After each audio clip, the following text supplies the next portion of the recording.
Bonsoir. Je vous salue au nom de notre Seigneur et Sauveur Jésus-Christ.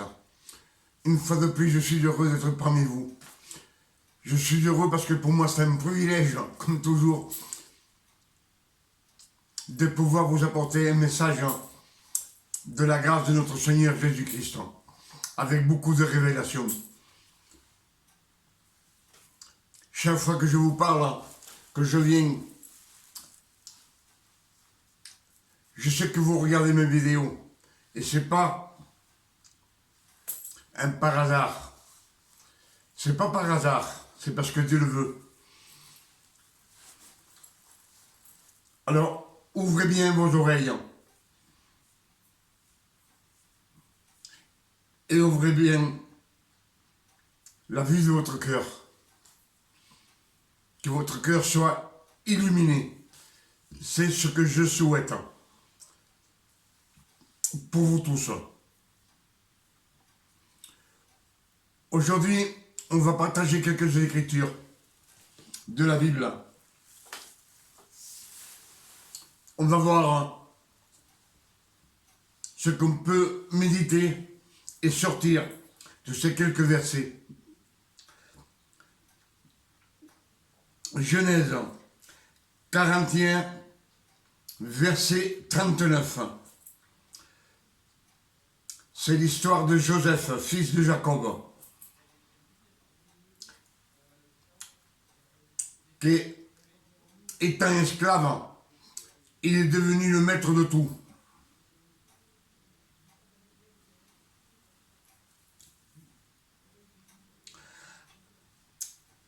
Alors on va voir ce qu'on peut sortir de ces quelques écritures. Genèse 41, verset 39. Pharaon dit à Joseph, pour ton intelligence et ta sagesse, je t'établis sur ma maison et sur tout mon peuple. Le trône seul m'élèvera au-dessus de toi. C'est-à-dire que Joseph, Pharaon lui donne tout le pouvoir. Tout passe par lui.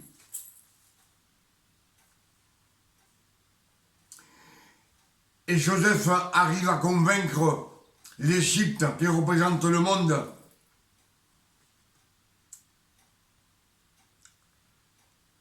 à se convertir à la parole de Dieu.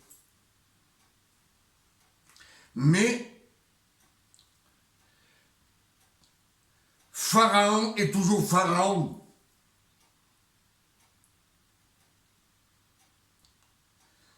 C'est celui qui commande, c'est toujours Pharaon. Joseph n'est que gouverneur. Il est à la droite. La droite, c'est la puissance que Pharaon lui donne à Joseph. C'est lui qui commande sur tout. Mais Pharaon est toujours Pharaon. Joseph n'est pas Pharaon, même s'il le représente.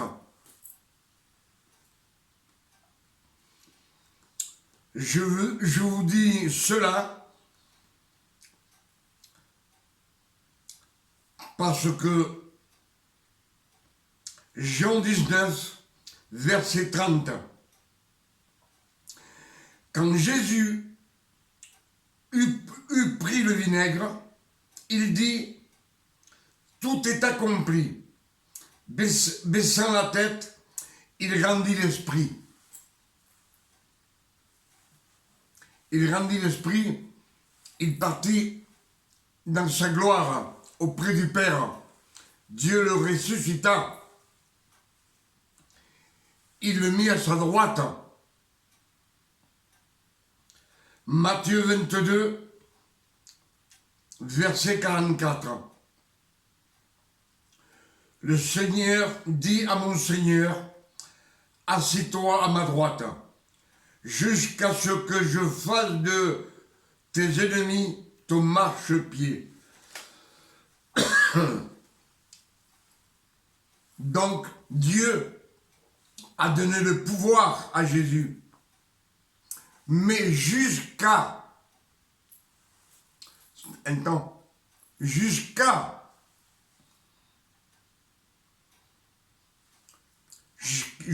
ce que je mette tous tes ennemis sous tes pieds. Et après, c'est lui qui prendra le commandement, Dieu le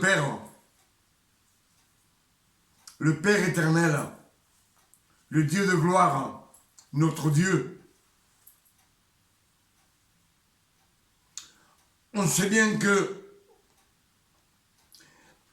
Jésus a tout le pouvoir, mais il est à la droite du Père. Le Père, l'Esprit Saint et le Verbe, c'est Dieu.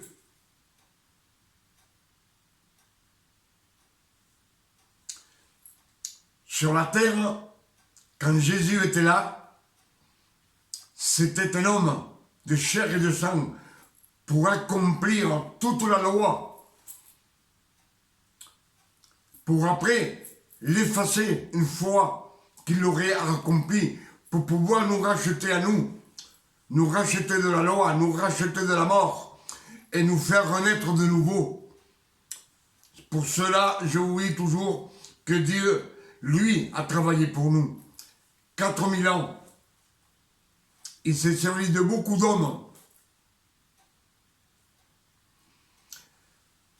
Mais là, il nous dit que le Seigneur a dit à mon Seigneur, assieds-toi à ma droite, jusqu'à ce que je fasse de tes ennemis ton marchepied.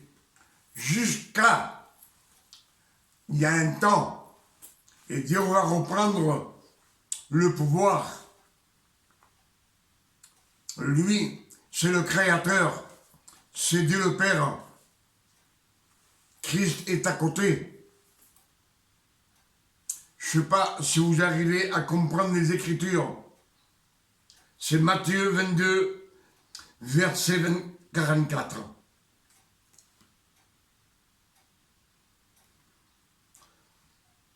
Pour ça, quand Jésus prit le vinaigre, il dit, tout est accompli. Et baissant la tête, il rendit l'esprit. Il dit, en tes mains, je recommande mon esprit dans les Écritures. Je pense que je suis clair avec vous, je ne sais pas si vous me comprenez. Je vous dis toujours qu'en méditant les Écritures, il y a beaucoup de révélations.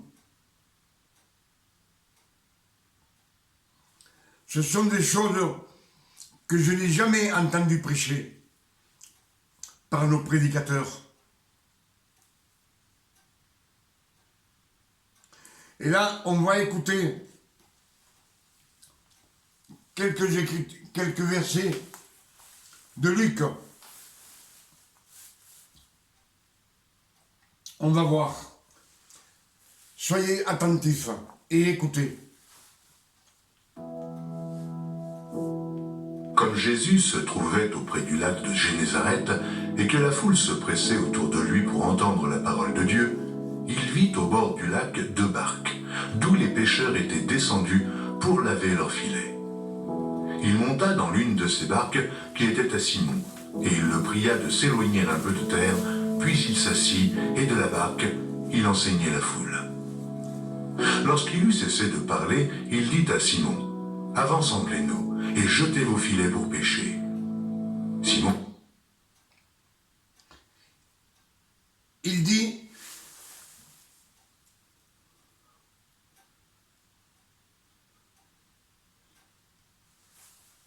il dit, comme ça, avancez, on va le remettre. Il enseignait la foule. Lorsqu'il eut cessé de parler, il dit à Simon, « Avance en pleine eau, et jetez vos filets pour pêcher. » Avance en pleine eau. Avance en pleine eau et jette vos filets. Avance en pleine eau. On sait bien que l'eau représente la parole de Dieu. Et tout ce qui est écrit a une signification. Et Jésus dit à Pierre, avance en pleine eau. Simon lui répondit, Maître, nous avons travaillé toute la nuit sans rien prendre, mais sur ta parole, je jetterai le filet. Sur ta parole. L'ayant jeté, ils prirent une grande... Nous avons travaillé toute la nuit. On n'a rien pris. Mais sur ta parole, la foi, on va jeter le filet. Sur ta parole, mais en pleine eau. On sait que la parole, l'eau c'est la parole de Dieu. Et la parole, Jésus dit, avance-toi dans les eaux.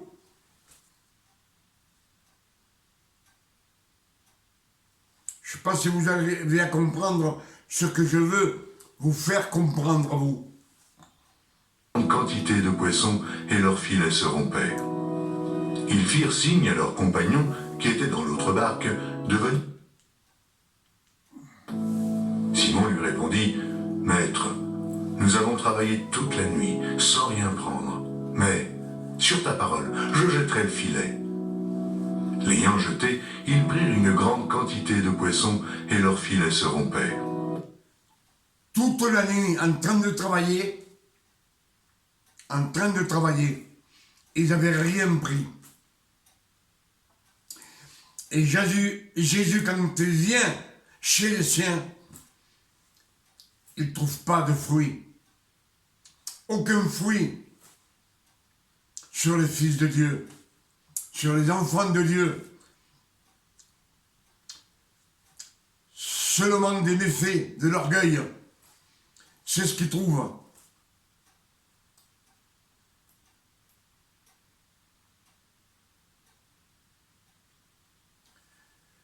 Je ne sais pas si j'arrive à vous faire comprendre ce que je veux vous dire.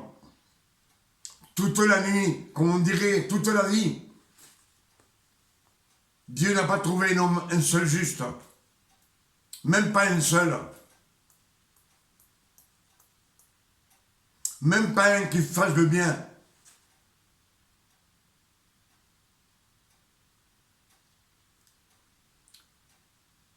Pour ça, c'est pour cela que Jésus dit, va, avance en pleine eau.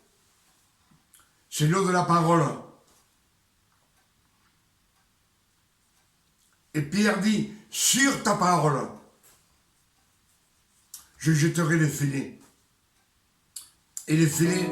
Ils firent signe à leurs compagnons qui étaient dans l'autre barque de venir les aider. Ils vinrent et ils remplirent les deux barques au point qu'elles enfonçaient. Quand il vit cela, Simon-Pierre tomba aux genoux de Jésus et dit, « Seigneur, retire-toi de moi, parce que je suis un homme pécheur. » Je suis un homme pécheur. Il reconnaît, Pierre, que c'est un pécheur parce qu'il voit. Il dit Seigneur, mais il ne le reconnaît pas comme Dieu.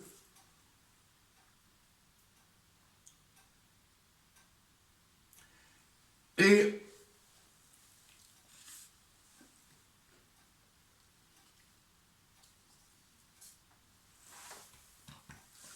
dans les Actes 2, verset 41,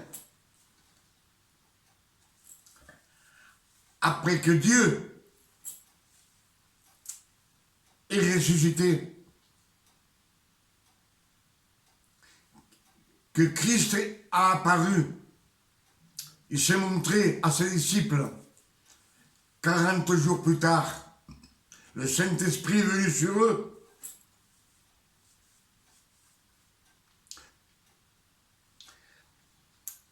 Et les Écritures disent que Pierre prêcha sur la parole de Dieu, sur la parole de Jésus. Seigneur, sur ta parole. Et 3000 personnes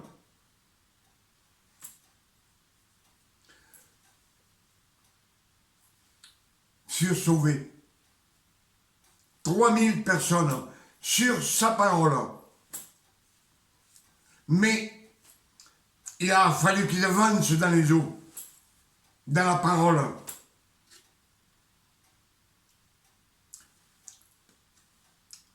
Ces versets sont au commencement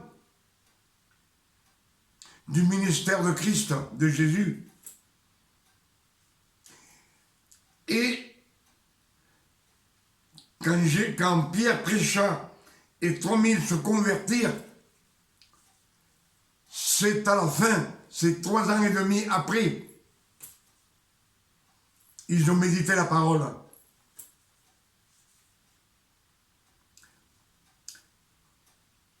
Je ne sais pas si vous m'avez compris ce que on a entendu et ce que je vous ai expliqué. Dans les actes 2, verset 41, Pierre prêcha sur la parole de Jésus et 3000 se convertirent.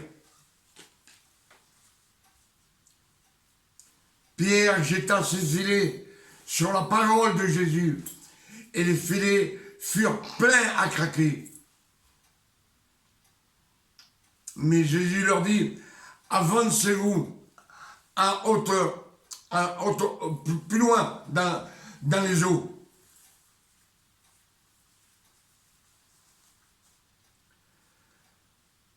Je pense que je suis clair.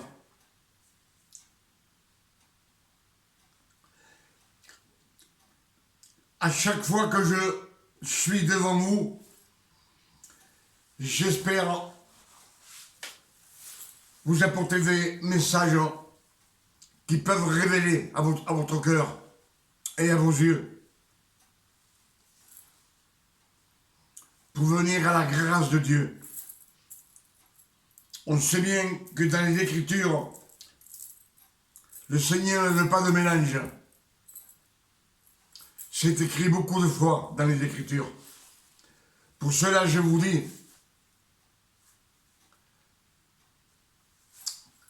que la grâce et la loi, on ne peut pas la mélanger. Soit l'un, soit l'autre. Je pense que je vous ai dit un petit message ce soir, mais il est tard, il est 1h30 du matin. Je pense que qu'il y a le soir que j'ai le temps de faire des messages, de les écrire et je les médite un jour ou 2 ou 3 et c'est le soir que je les fais. Et je le fais pour partager avec vous. Sur ce, je vous dis que ce message vous ouvre les yeux de l'esprit et que Dieu vous donne une nuit de repos, de tranquillité.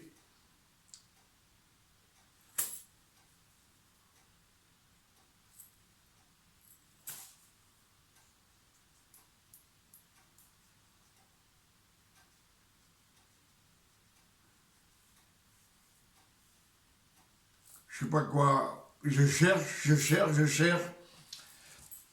Eh bien que Dieu vous donne une bonne nuit de repos, de santé